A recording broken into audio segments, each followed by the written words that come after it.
نکاح کرنے اور شادی کرنے سے منع نہیں فرمایا، کیونکہ نکاح ایمان کی تکمیل کا باعث ہے۔ ہمارے ماحول و معاشرے میں ماہ محرم الحرام میں شادی کرنے اور نکاح کرنے کو ناجائز و حرام سمجھا جاتا ہے،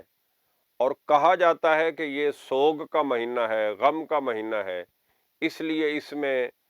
نکاح کرنا، شادی کرنا اور خوشی کی دیگر رسومات کا ادا کرنا ناجائز و حرام ہے۔ تو اس حوالے سے عرض یہ ہے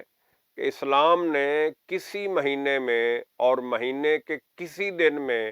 اور کسی وقت میں بھی نکاح کرنے اور شادی کرنے سے منع نہیں فرمایا، بلکہ اسلام کے ہاں ہر دن، ہر وقت اور ہر مہینے میں نکاح کرنا اور شادی کرنا جائز ہے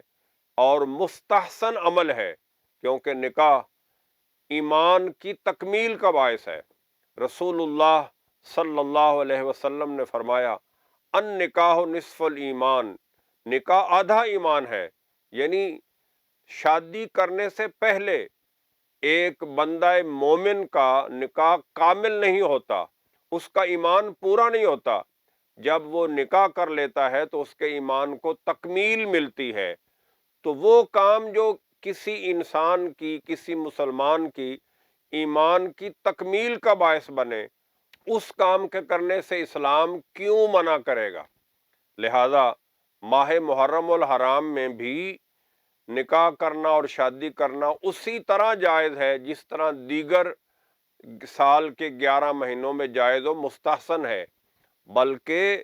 بعض روایات کے مطابق حضرت سیدنا علی رضی اللہ عنہ اور سیدہ فاطمہ الزہرا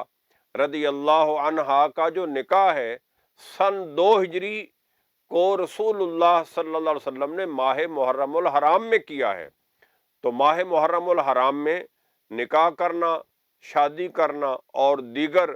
رسومات خوشی کی ادا کرنا بالکل جائز و مستحسن ہے،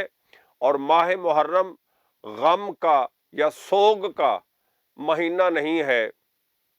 بلکہ یہ عام سال کے دوسرے مہینوں کی طرح ایک مہینہ ہے،